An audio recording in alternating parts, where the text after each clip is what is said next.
animal control will not enforce the City of Cairo ordinance or the Tuscola County ordinance regarding dogs at large. I sent you all the Tuscola County Animal Control Ordinance on page 4, section B. It says, means any animal that is not physically restrained on property other than owners in a manner that physically prevents the animal from leaving that property or reaching any public area. So I guess I'm coming to you today asking if you can encourage animal control to enforce the Tuscola County ordinance and start ticketing people who let their dogs basically run at large unrestrained. There's nothing to prevent them from hurting people. Yes, I feel we can work with animal control or with the county and try and get them to, we also, besides the dogs, we've been having a cat problem too. So we're trying to work in that area. Matt, Okay. you have anything more to add? No, Yeah. that was it. And I really appreciate you guys hearing me out on this. Thank you for bringing this to our attention. Thank you. Thank you. Yeah, Mr. Mayor, this came to my attention a couple of weeks ago when County Controller Clayette Zeckmeister called me about the issue. And I'm sure you guys remember a while ago, before I was here, when the county was trying to do some animal control upgrades to their ordinance, and it didn't go well. Didn't pass. I guess the County Board of Commissioners wasn't interested in the severity of the penalties and things like that. So they were having trouble with that, and animal control was in a transition period because they used to contract with Huron County, so they had to hire and train their own folks for Tuscola. As a response to that, sort of learning about that, I spoke with our police department, and our police officers are going to start independently enforcing our own animal ordinances for dogs. And then instead of turning it over to animal control, they're just going to go ahead with any enforcement actions that they see when they receive calls. So I've spoken with Stephanie and advised her of that, and anyone else who calls about the dogs or making complaints about animal control, we've gone ahead and advised them that our police department will start doing their own independent investigation. Thank you. If I could add something, my issue with that is my tax dollars go to animal control for them to enforce this too. And they are listed on the Tuscola County ordinance that they are the enforcers along with the police. So I guess that's my issue. Why are my tax dollars going to an organization that's picking and choosing what they enforce? And they're deputized by the Tuscola County Sheriff's Department. So if they're deputized by the Sheriff's Department, why are there not? I mean, I guess my thing is, if you're going to be charged by 2 unleashed pit bulls and have your child's life endangered, why isn't there a law enforcement agency that's going to do anything about that? Right. And they basically gave him a slap on the wrist saying, don't do that again. And then since then, you know, I called and said, well, that same dog is sitting in the front yard and it has no collar. So if it does bite my kid, good luck trying to get it off. There's nothing I can grab. No leash, no fence. And I've been bounced back and forth. You know, I call animal control. They say, call the police. Well, when I call the police, they say this is an animal control issue. Now, I understand that they've been spoken to since then. But how is the public supposed to know that they're not supposed to call animal control when there's an animal uncontrolled? Just call the cops. Yes. Well, I think what the public needs to know is if there's an emerging issue with a dog taking place right this moment, that they need to call 911, and whoever needs to come to take care of it will take care of it right then. So if it's an emergency, 911 is always your first phone call. Right. And I get that. But when the cops would come and deal with the issue, they would say, we'll have animal control follow up and write a ticket. And animal control wouldn't write a ticket. So there's no incentive for people to keep their dogs controlled. There's no punishment. It's the area I guess we have to work on more, same as with the cats and other things. But thank you for bringing it to our attention. Joe, Yes, Thank you. can I say something also? yes. A friend of mine who was a mail carrier on July 3rd was attacked by a dog on Purdy Road, and she called animal control. It took them almost 10 days to go get that dog.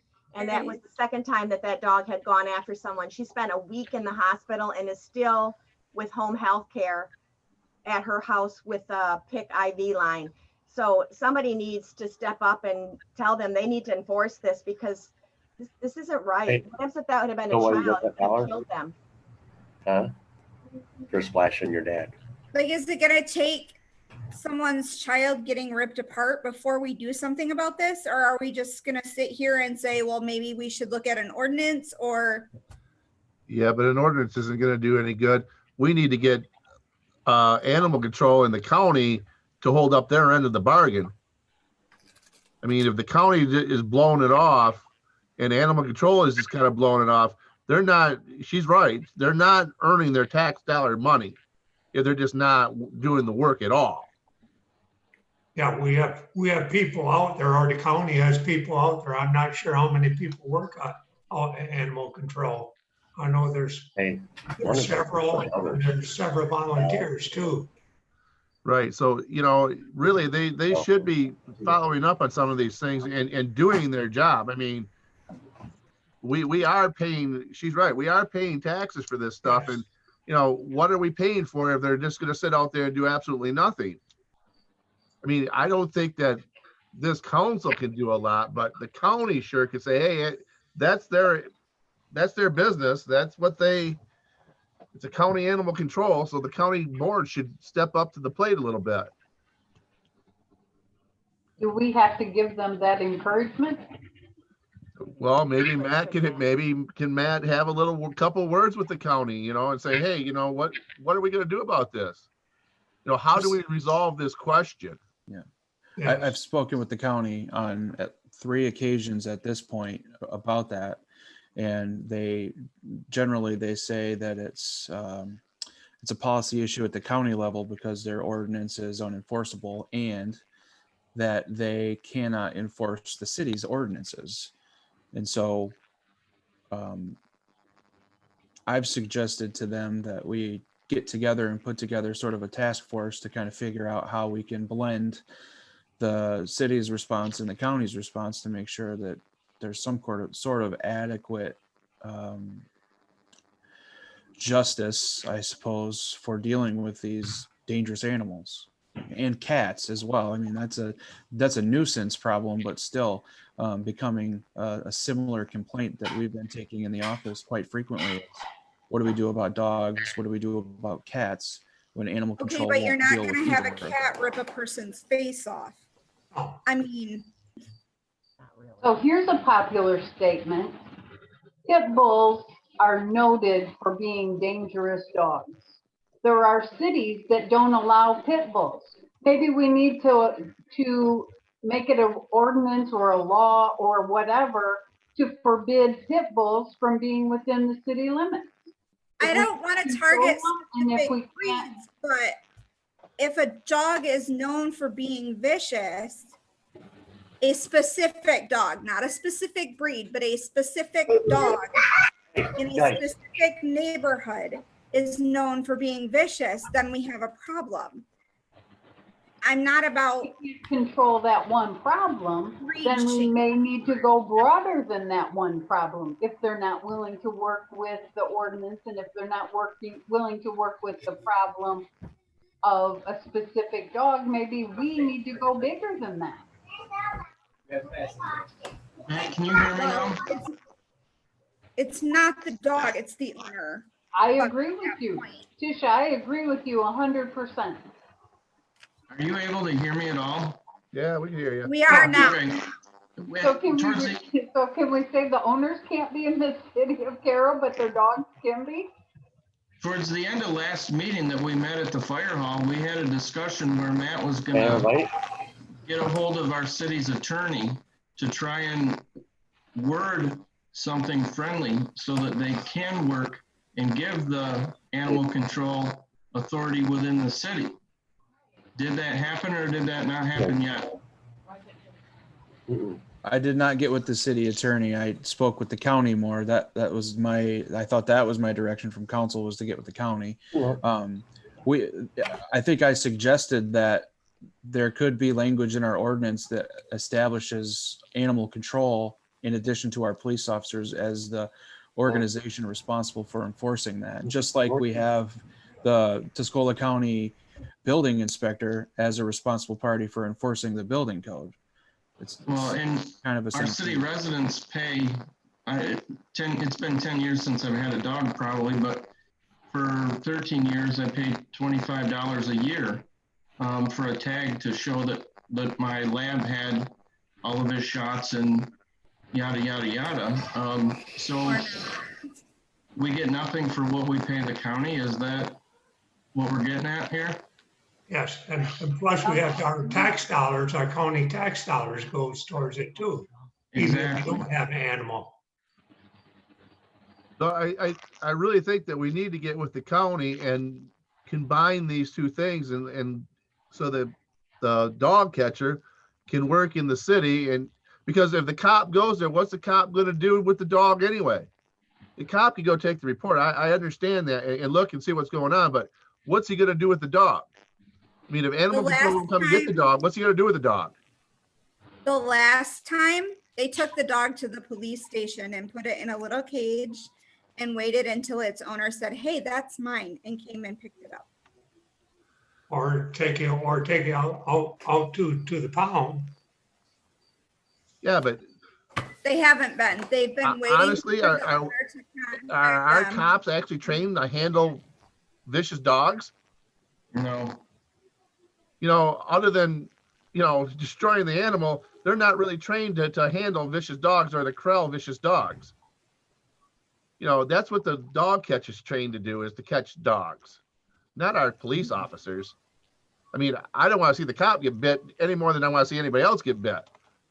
So if the cop's there and saying, hey, this dog needs to get out of this neighborhood or get out of this area or whatever, who's going to be responsible for coming and getting that dog?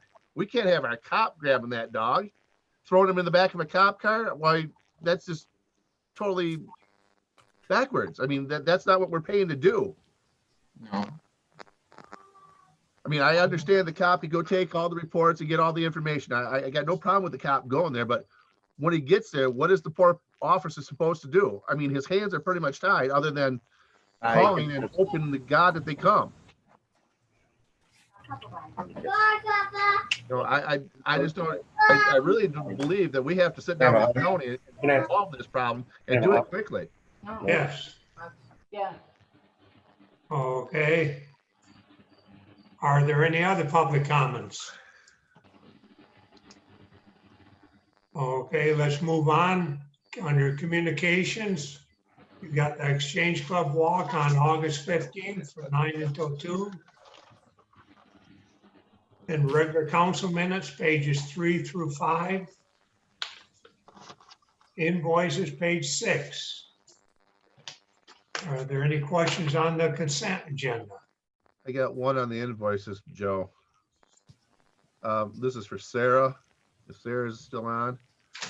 What are we paying Martin Electric 40 grand for? That was the generators, the down payment, partial payment on the generators. Is that what we're doing? That's correct. That was a down payment on the generators. And they're installing and everything. That was for the part of that 94,000. Yes. Okay, that's the down payment. Yes. Okay, that's all I got.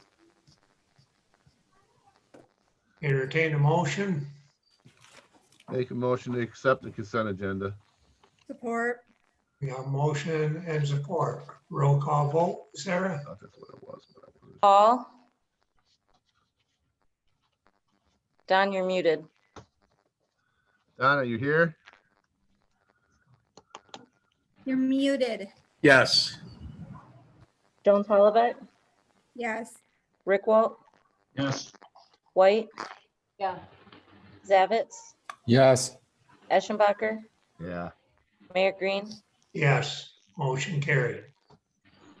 Move on to regular agenda. Set open house unnecessary for proposal of 2020 sidewalk improvements, pages 7 through 14.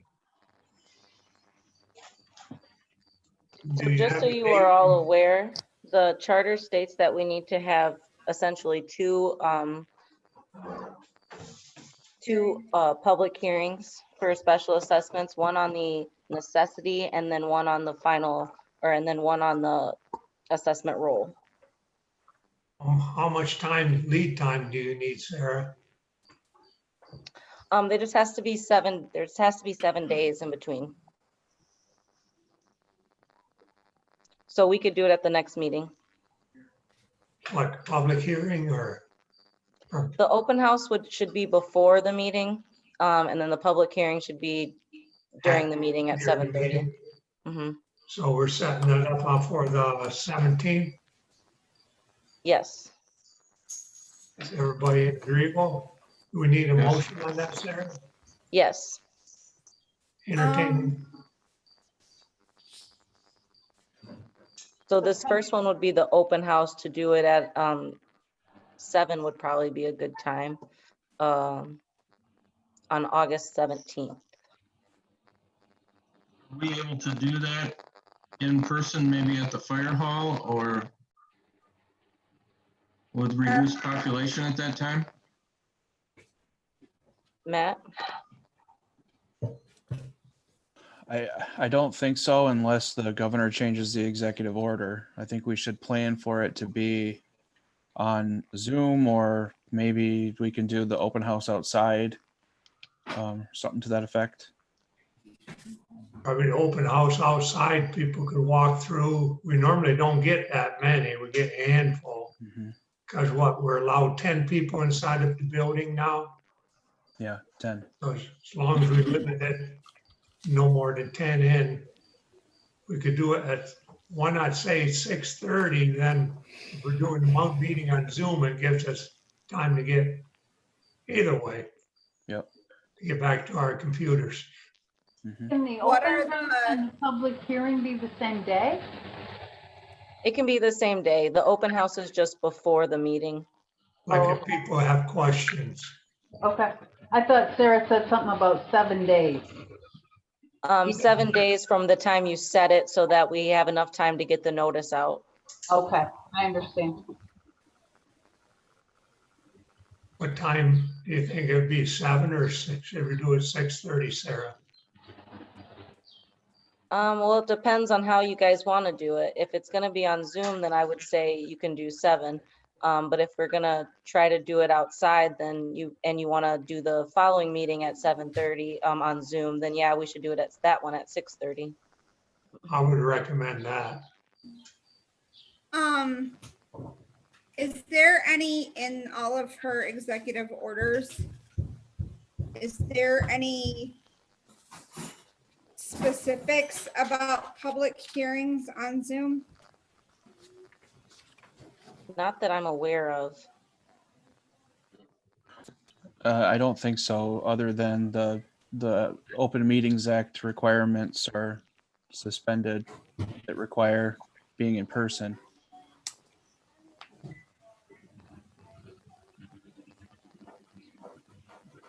I would say let's just try this, and unless things change between now and then. Entertain a motion.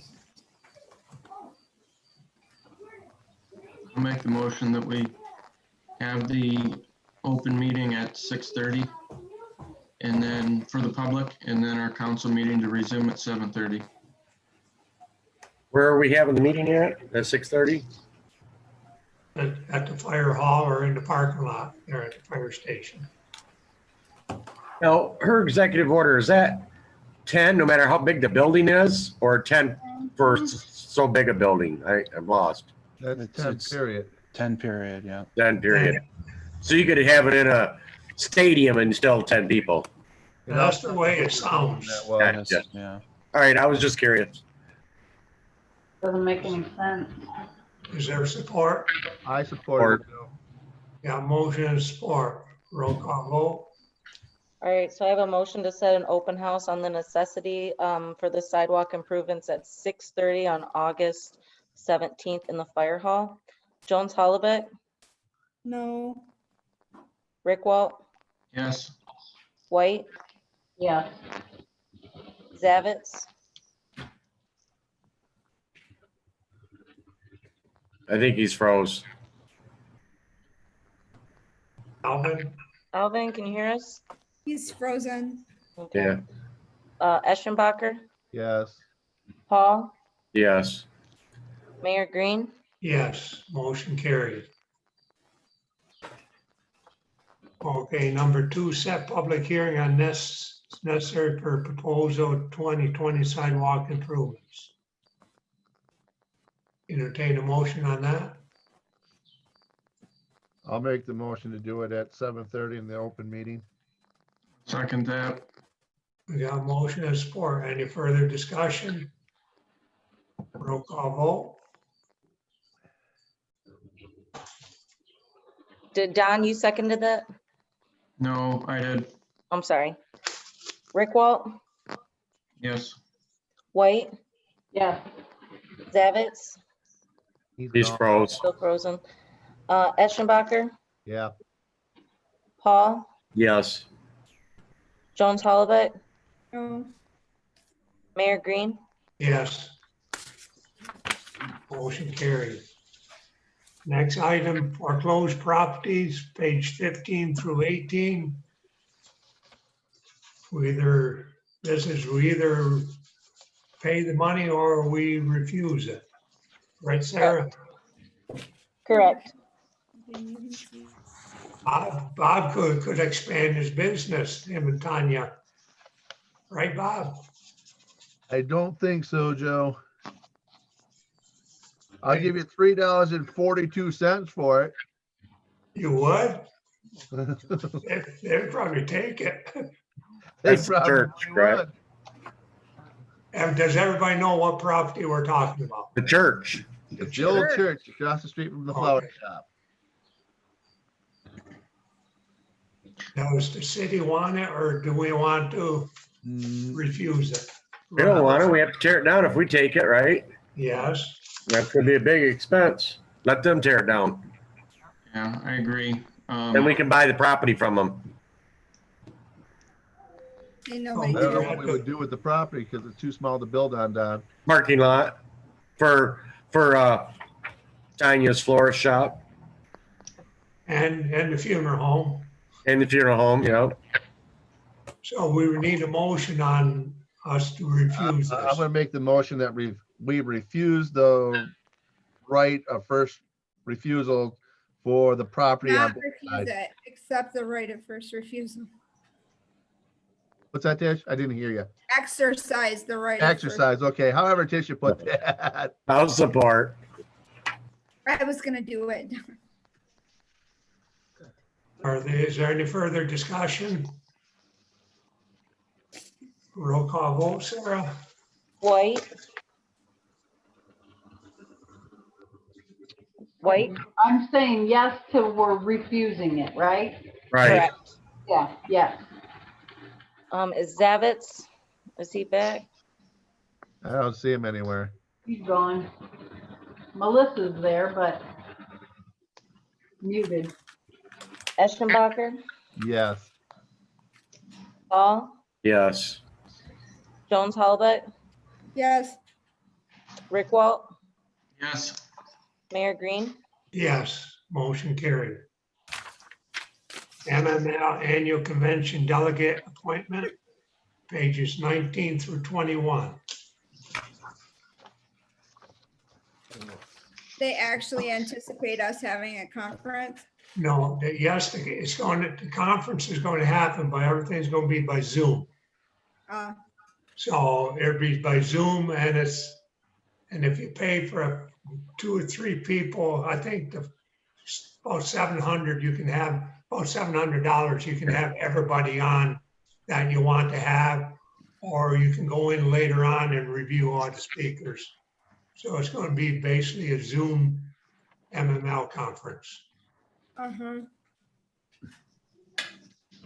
And they're asking us to appoint a delegate. To vote on, to elect six members of the Board of Trustees and any other business that comes up. I would be willing to do it. Who, you, Joe? Yeah, I would be willing. Need a motion to appoint somebody. I'll make the motion that we appoint Joe Green to what you said. Sorry. I'll support it. Yeah, motion and support. Any further discussion? Roll call vote. Davitz? Still out. Eschenbacher? Yeah. Paul? Yes. Jones Hollaback? Yes. Rickwalt? Yes. White? Yes. Mayor Green? Yes. And this year would have been the one on Mackinac Island too, if it would have happened. Okay, set finance committee meeting. Is this for the quarterly report, Sarah? Yes.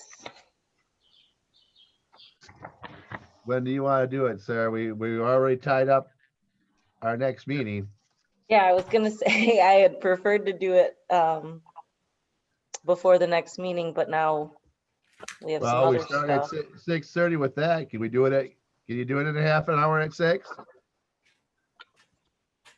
Yeah, And we had our meeting at 6 o'clock. We could. I Can that mean, be at the fire hall?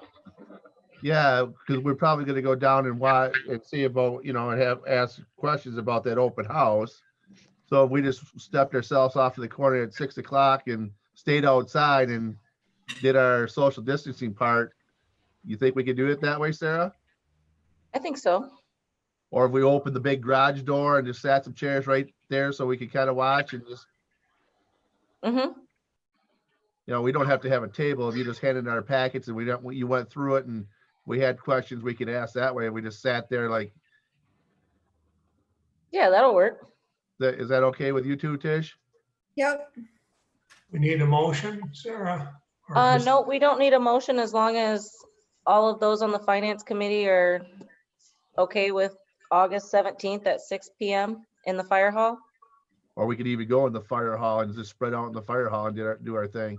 Somewhere around the fire hall. Yeah, Or somewhere long. around the fire hall, yeah. No, the main thing is as long as you don't have more than 10 people. Right. I wouldn't think there'd be more than 10 of us. That maybe 4 or 5 Yes, of us. sir. That would be about all. We're fine. Okay, number 6, laptops. Yep. Hey, Don, this is you. Oh, what? Hang on. What? Laptops, technology for council people. Your laptop thing you're on. Oh, okay. Yeah. Alvin was just called me. Sarah, he said it won't let him back on. I don't see that he's trying to get in. He could possibly try from a phone. I'm not sure. You could try from your phone. Make sure you get on the voice Okay. part. Sorry about that. That was Alvin calling me. Yeah, I just wanted to talk about maybe possibly, I know we have a fund for, gosh, what was that fund, Tricia? It's for like travel expense, basically, motels, when we have to go to seminars and stuff. What was that? Training expense, For conferences and stuff. right? Obviously, some of us are having computer problems. Wondering if the city could get us all some laptops or Chromebook or something to do these Zoom meetings. Seems how we're going to be stuck doing this probably for quite some time. As I know, the hospital bought all their board members, they've had it for a long time, laptops and a lot of organizations. And The suggestion, I want to say the county commissioners have it too. Well, all of them don't use it. Some of them don't, stuff. And what's everybody's opinion on that? I guess if this is gonna be the way we're gonna meet for who knows how long, all of us, most of us are of an age that technology isn't our strong suit. So if there's something that can make these meetings go more smoothly and easier, I think I'm all in favor of it. Well, basically, we're asking Sarah maybe to have our tech people get us some prices on them and stuff and see what we're talking. Yeah, are you guys thinking laptops or like iPads or Chromebooks or or whatever? Chromebooks? See, I'm not sure what other organizations have, We can get some prices on all of The them. commissioners have Chromebooks. It doesn't have to be anything fancy. I mean, just Right, just something to have a meeting. right. Meetings and our emails, Mhm. Right.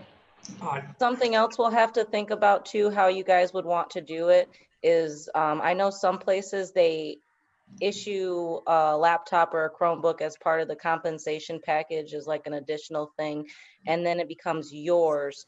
That way you don't have to turn it back in when you're done. If you were to keep it, if we were to issue it as you have to return it when you're done, then anything you do on it, you would need to be careful because all of that could become FOIA-able.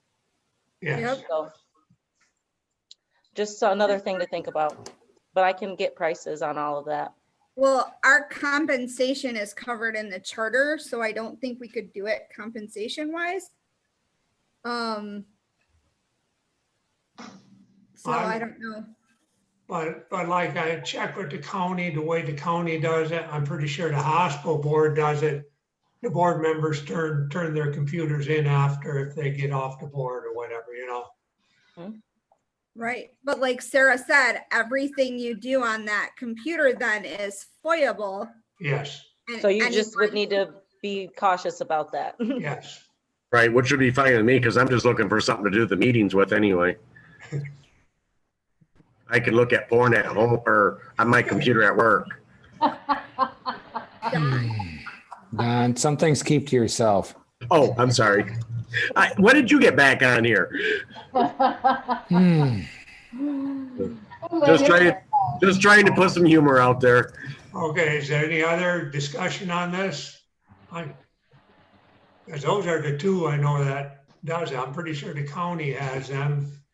And then also the hospital board I know has them. I don't know if some bank boards do it too. I don't know what the hospital board has, but I know the county board has Chromebooks. Yes, that's why I know the I'm hospital. familiar with quite a few municipalities that give out Chromebooks or laptops to their council members. That's why I know the hospital does it, too. Okay. Moving on to committee and liaison reports. Mayor's report. I did type it up, volunteered at the food pantry. I chaired the MML EOA meeting by Zoom. I voted. We went through the historical building together, me, Matt, and Jill.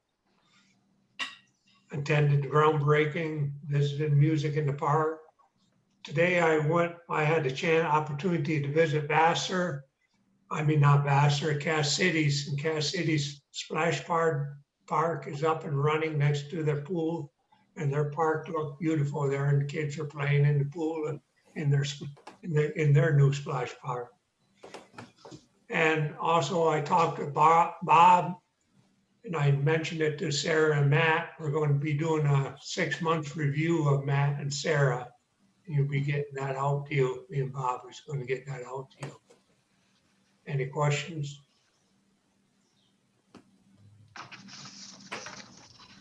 Okay, move on to manager's comments. Can we back up a second for Okay. liaison projects? Under policy, I got a email sent to me in regards to Jake braking of the big trucks going through town and especially along M81. Tisha had, Not a problem, remember, Brian?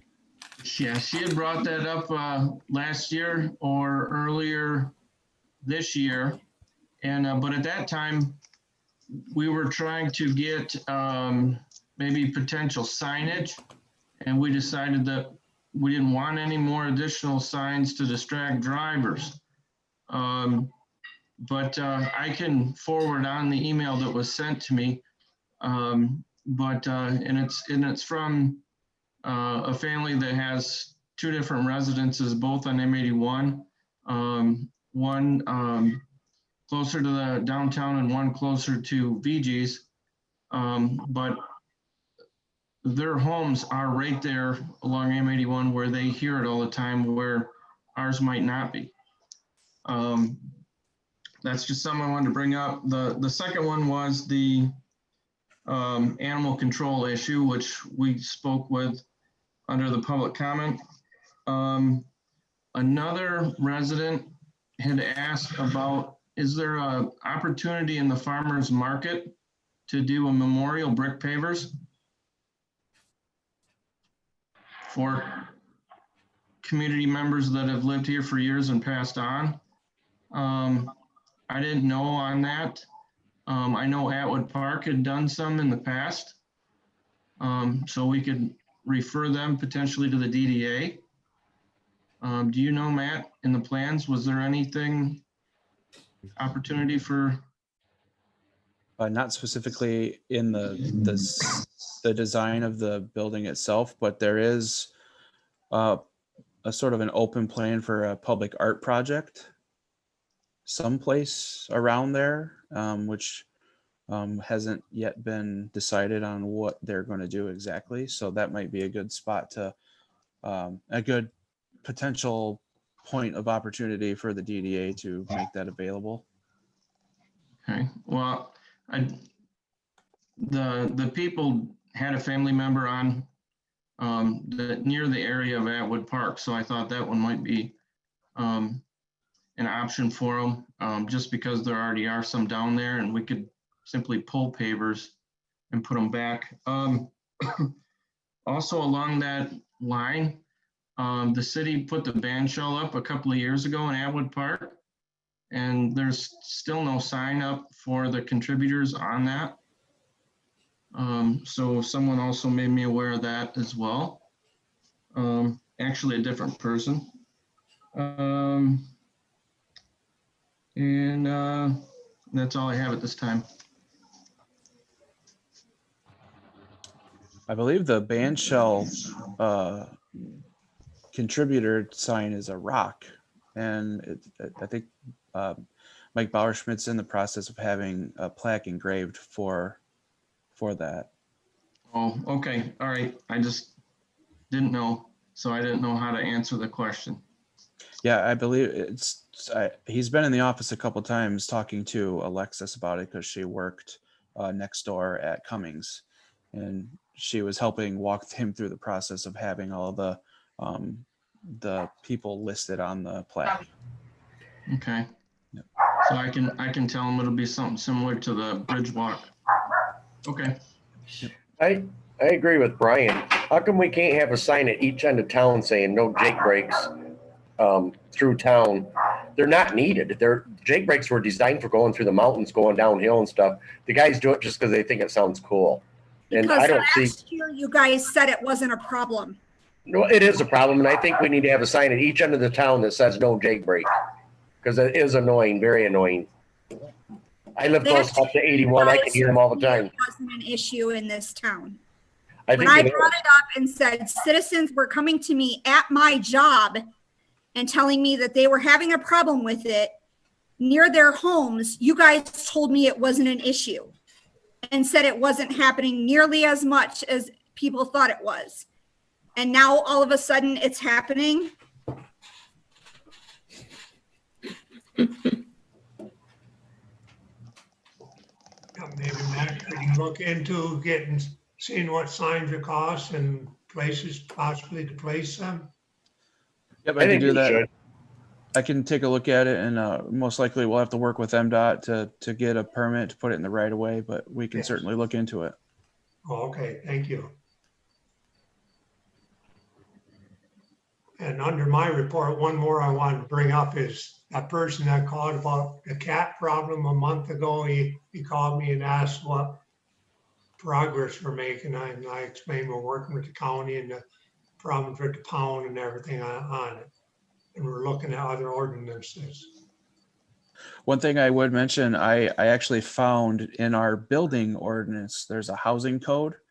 It actually has animal requirements inside the housing code. So I forwarded that to the building codes, and I'm asking if they can help us enforce that housing code section of making sure that homes are kept in sanitary conditions. So I'm working on that with building codes to see if they could give us a little bit of help on the building side of that. Okay. Matt, that'd be great for one of the two situations. That would help with the Gamble Street, but it might not necessarily help with the Gibb Street issue. Yeah, yep. We're trying to find a creative solution since we don't have that cat ordinance, but I did find that. I just kind of was going through the building code one Sure. day. Sure. And it's something we can try, I think. Okay. Manager's comments, Matt? Yeah, I've been busy getting projects going. We had the groundbreaking last week, and that was great. If you've driven past the farmers market building in the last few days, you've seen the big fence up. We are working with Consumers Energy this week to get the gas crimped off at the street. Our guys are going to expose the gas main. Consumers is going to come in, crimp it off, and then shortly thereafter, in the next few days, maybe a week, Three Rivers Corporation is going to be in town starting demolition. So that project is going to start moving along. The splash pad site, our guys are on site now doing some demolition. We're prepping the site, getting the tennis court ripped up. We've got the fence out. We got a lot of concrete removed. We've identified where all the utilities are going to be and where we need to hook up. We met with Trevor from American Rec Services. He's a Vortex contractor who does all the installations. They're preparing to be here at the latest by September 10th to start putting everything together.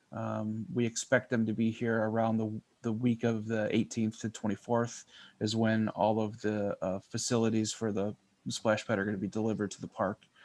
And as the mayor mentioned, we walked through the historical museum. I actually met with a few of the folks from the Historical Society yesterday and kind of updated them on where we're at with the project. We've been getting quotes and scope of work from contractors. So within the next couple of weeks, we'll be in there getting things fired up and fixed. There's some issues with the water pipes that need to be replaced. We're going to fire up the furnace, get that going. We're going to get some airflow through there because the insulation that was sprayed in the basement covered up the vents, and that's causing an issue with moisture. So we've got a game plan and we're moving forward with that. We held a South Elmer Street progress meeting last week. Everything's going pretty good. They're going to start staking and pouring curb in the next week or two. And then once that's finished, they're going to start paving. So we're hoping in the next month or so, by the end of September timeframe, it'll be open to traffic. We observed the state of Michigan's inspection of the sanitary sewer out at the Caro Center, and we're waiting for the video of that. We're going to be reviewing that to see what the condition is of the gravity sewer up at the Caro Center. We're just waiting for those results, and that's what we've been working on. There's quite a bit more on my written report, but you guys can read that. I don't want to take up a whole bunch of time. So, but those are the highlights. Any updates on the dog park? No, I was advised last week by the contractor that they would be dropping off all the materials, and that didn't happen. I've been trying to contact him. I haven't received any emails back, and I've been trying to call, but it goes to a answering machine. So I'm going to keep trying and see what happens. Typically, he gets back to me within a week, but that's not very responsive. So. Any other questions for Matt? Okay, Sarah? Okay, so a lot of my time obviously was spent with the election. I think all the election workers did a great job. We finished earlier than I thought we were going to finish. I was curious going into the election because our absentee numbers were quadruple what they were last August. If we were going to have a lot more voter turnout, or if these were just all our normal people voting absentee. And it turns out these were, I believe, were just all our normal people voting absentee, because our voter turnout was about 31%. And last August election, it was at 28%. So not too much of a big jump. The only difference is 17% of that was absentee voting. So we had more absentee than we did in person. We're going to be starting on the November election in about the end of August. I'll be sending out those absentee applications again. So the rat race starts again. I completed and submitted our annual industry facilities tax report to the state. Board of Review had their meeting. I processed those changes, attended the farmers market groundbreaking ceremony. We're going to have a zoning board of appeals meeting on Thursday, August 20th at 6:30 p.m. So I sent out all those notices to the 300 feet around that location. It's regarding 701 West Lincoln Street. They're requesting a variance. And our annual audit is starting too at the end of this month. And that's all I got. What is 701 Lincoln Street? Thing kitchen, ain't it? Yes. Yes. Yeah, they're requesting a variance to allow 2 accessory buildings on their property. Okay.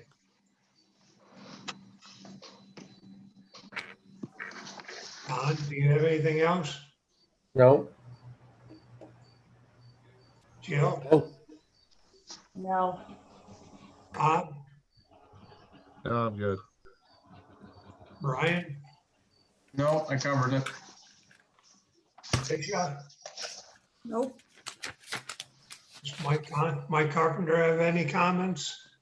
Yeah, I can, the last meeting you guys had asked about a sidewalk map, so I can, that is done now. I'll share that with you folks now. Can you see it okay? No? Oh, Yep. you did? Okay, yes. Yeah. So you can see that the one on the screen right now is Butler Street. And obviously the fat yellow lines represent what sidewalks generally, I mean, you know, with a small amount of accuracy, where the sidewalks will be replaced and what will be left on Butler Street. And then we've got the same thing for Black Street and Wells Street. As you can see, there's a fair amount of replacement. We have Gamble Street. Gamble Street from about, can you guys see my mouse moving? yeah. Yes. Yes. Gamble Street right about here goes from 5 foot to 4 foot wide. So we're gonna replace all of this and put it back as 5. So it's uniform and per the city's standards. Same thing on Sheridan Street. This leg, and this leg, I believe, are all 4 foot now. And they'll be replaced with 5 feet wide. This is already 5 down here. And then there's a small piece over by Burnside where some flags are beyond repair or trimming. We'll replace them, and then I believe all of this will need to be trimmed in the near future to take the trip points out. That's around the, I call it the senior apartments, Yeah. but they're not. Okay. That's correct, Matt. This was one of the areas that Matt had a complaint called in on. They have holes in them. There's been a few other small areas that, you know, to try to put all these little small areas in the assessment, it gets pretty cumbersome, especially as they pop up sporadically. So we talked about, you know, maybe trying to add those in if they're willing to pay their 25%. If not, they'd have to wait until the next assessment. So that's the, I guess, six, 7 streets, if you count Black and Wells as 2 streets, or which they are, obviously. So the other thing I wanted to mention is in your packet that you got the individual measurements for each property, and there, when I was putting this map together, there was a couple of things that popped up that we went and double checked. And so there are three entities that had some minor revisions. So the dollar amount will be adjusted a little bit, but it's pretty minor on the grand scheme of things. And that those will be incorporated in the next round, I'm assuming, right, Sarah? Yes. We are scheduled to be out for bids next week. We will take bids at the end of the month and be ready to go for the first meeting in September. The goal would be to have the project awarded and the assessment awarded at the same meeting. If for some reason the bids come in higher than we are expecting, which is a possibility, this year is kind of a goofy year. We've never had that problem before, but if we do, then we would have the opportunity to table it and then adjust everything and or well, either make a decision to table it, adjust it, and come back in 2 weeks, or whatever that other decision. If they were really high, I guess you could decide not to do the project, but that's the game plan for the sidewalk replacement. The other little bit of sidewalk that the city was going to pay for 100%, that project was bid out and awarded. That contractor had tentatively planned on starting today. That's got pushed back now a week or two. So that would be Atwood Park and a little thing out by Chippewa, and then some up by the high school. Okay, thank you, Mike. And then we'll have these maps available for the open house, so people can come.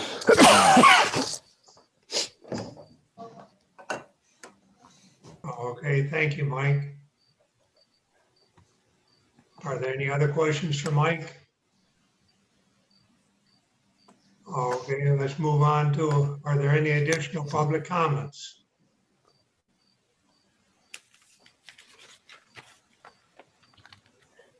Okay, entertain a motion to close the meeting. Motion that we adjourn the meeting. Or A motion and support, roll call vote, Sarah? Eschenbacher, Yeah. Hall, yes. Jones Hollaback, Yes. Rickwalt, Yes. White, Yeah. Zavitz, Yes. Mayor Green. Yes. Motion carried. Thank you, everybody. Have a good evening. Thank Have a you. good night, everyone. Bye, Sarah. Good night, John Boy. Good night, Sarah. Good night. Good night. Good night.